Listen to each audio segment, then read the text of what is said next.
সিনেমার পর্দা থেকে হঠাৎ রাজনীতির মাঠ। সেখান থেকে তামিলনাড়ু রাজ্যের মুখ্যমন্ত্রী হিসেবে শপথ নিলেন ভারতীয় দক্ষিণী সুপারস্টার থালাপতি বিজয়। তবে এই পথটা তার জন্য মোটেও মসৃণ ছিল না। তৈরি হয়েছিল সরকার গঠন করতে না পারার আশঙ্কাও। সব জল্পনা কল্পনার অবসান ঘটিয়ে মুখ্যমন্ত্রী হিসেবে শেষ পর্যন্ত শপথ নিলেন এই সুপারস্টার।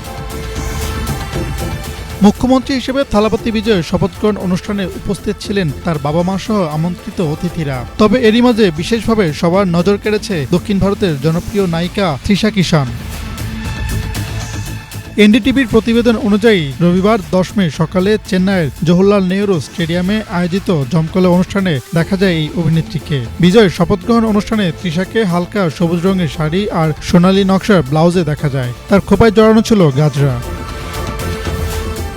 দীর্ঘদিন ধরেই সোশ্যাল মিডিয়ায় বিজয় তৃষাকে ঘিরে চলছে নানা গুঞ্জন। তামিল সিনেমার জনপ্রিয় এই জুটিকে একাধিক অনুষ্ঠান ও ব্যক্তিগত মুহূর্তে একসঙ্গে দেখা যাওয়ায় সম্পর্কের আলোচনা আরও জোরালো হয়। আর তাই তো এদিন বিজয়ের শপথগ্রহণ অনুষ্ঠানে তৃষাকে দেখে নেটিজেনরা দুয়ে দুয়ে চার মিলিয়েছেন।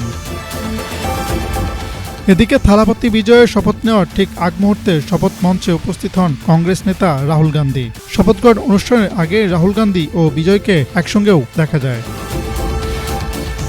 Hasnat Zubair, news desk, Banglavision.